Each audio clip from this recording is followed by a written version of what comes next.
The most powerful innovations often don't come from some fancy lab or a big corporate boardroom. A lot of times, they're born from a simple human need. And today, I'm going to tell you an incredible story where a craving for pizza didn't just lead to a meal, it completely, and I mean completely, transformed a family's life.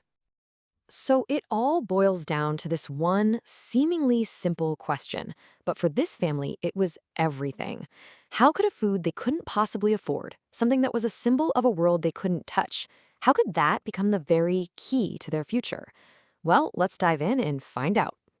All right, so where does this all begin? Well, like a lot of stories, it starts with kids and a craving. One sparked by what they saw their classmates eating for lunch every single day at school. It was this persistent, gnawing desire for something more than what they had. So, picture this. The kids come home from school to their mother, Aditi, and they just plead with her. They weren't just hungry for food, you see. They were hungry to fit in. Seeing their friends enjoying pizza with extra cheese just made their own lunchbox feel so different. I mean, just look at the difference here. It was so stark. On one side, you have pizza, sandwiches, cheese, all these symbols of comfort and, abundance. And on the other side, dry rice, roti, and some mango pickle. For these kids, pizza wasn't just food.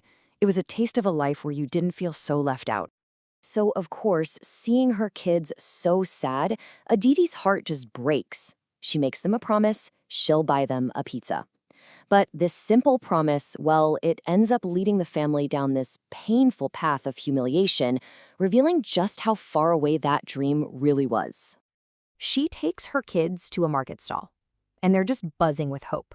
And then she asks the price for one single small pizza. 400 rupees.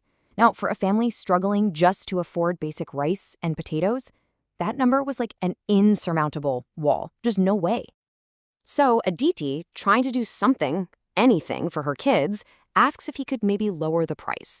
And this is the response she gets. The vendor just dismisses her, like she's wasting his time haggling over vegetables. Can you imagine the public shame right there in front of her hopeful children? It was just devastating. And look, this wasn't just a one-time thing. It was this constant, painful drumbeat of rejection. The kids got teased by the neighbors. Their uncle was literally kicked out of a get-together. The men in the family had to watch their own boss throw a pizza party after a hard day's work. This one food became a constant, painful reminder of everything they didn't have. And then you think it can't get any worse, but it does. This is the absolute rock bottom moment.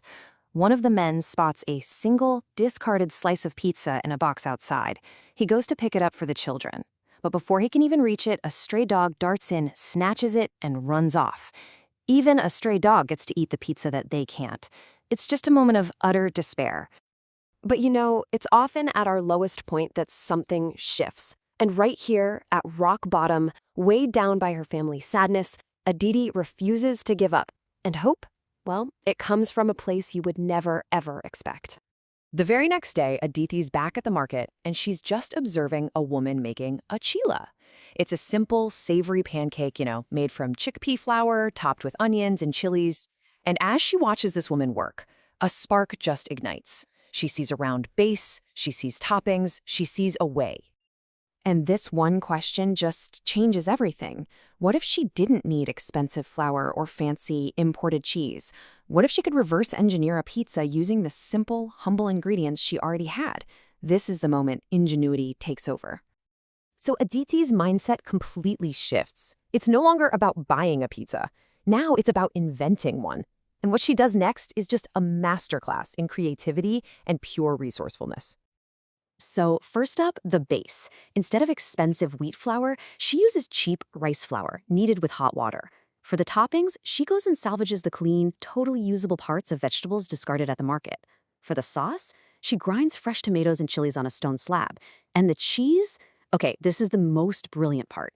She boils milk until a thick, rich layer of cream, or malai, forms on top. That's her cheese. She assembles the whole thing and cooks it on a hot pan. Genius.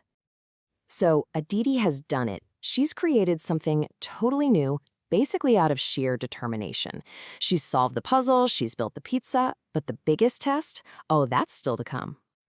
So she brings these finished rice pizzas into the room where her family is just sitting there, totally dejected. And suddenly, the air is filled with this incredible aroma they have never, ever smelled in their own home before. It looks beautiful, but the question is just hanging in the air. What will it taste like? And their reaction? It's just immediate. They are completely blown away. Her husband says it's the most delicious thing he's ever eaten in his entire life, that the expensive market pizza is bland compared to this. The crispy rice base, the spicy sweet sauce, the fresh veggies, and that creamy malai cheese. It wasn't just a substitute, it was an upgrade. And it's not just the family. That delicious smell is so good, it starts wafting out of their little home and all through the neighborhood. And pretty soon, their neighbors, drawn by this incredible aroma, start showing up at their door, wondering what on earth is being cooked inside.